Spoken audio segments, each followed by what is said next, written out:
ఇచ్చేటటువంటి పనిని ఈయనే చేస్తాడు. ఈయన చేసి ప్రపంచములను ఆకర్షిస్తాడు. ఖమ్ అని చెప్తాడు. జకర్యా గ్రంథం 2వ అధ్యాయం 8 నుంచి అవుతారన్నా, 8 నుంచి. జకర్యా గ్రంథం సైన్యములకు అధిపతియగు యెహోవా సెలవిచ్చినదేమనగా, మిమ్మును ముట్టినవాడు తన కనుగుడ్డును ముట్టినవాడని, మిమ్మును దోచుకొనిన వారికి అన్య జనుల యొద్దకు ఆయన నన్ను పంపినాడు. ఎవరు మాట్లాడుతున్నారు? ఎవరు మాట్లాడుతున్నారు? ఆయన మాట్లాడేది. ఓకే, మరి పంపింది ఎవరు? ఆయన నన్ను పంపాడు అంటే ఎవరు?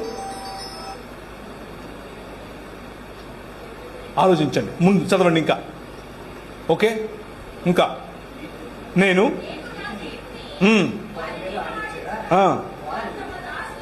దోపుడు సొమ్ము అవుతారు. ఓకే, ఒక్క నిమిషం. ఎవరు చెయ్యి ఆడిస్తే ఎవరు చెయ్యి ఆడిస్తారు? Think about it.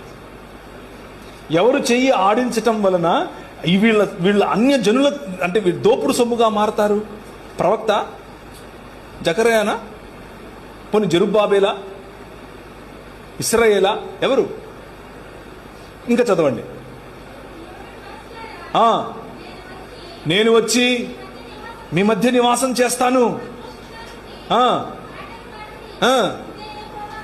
ఓకే, ఎవరు మాట్లాడుతున్నారు?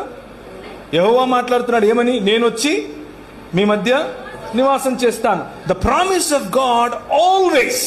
మొత్తం బైబిల్ గ్రంథంలో దేవుడు చేసినటువంటి ప్రధానమైన ప్రామిస్, వాగ్దానం ఏమిటి అని అంటే, I will come and dwell among you. నేనొచ్చి మీ మధ్య నివాసం చేస్తాను.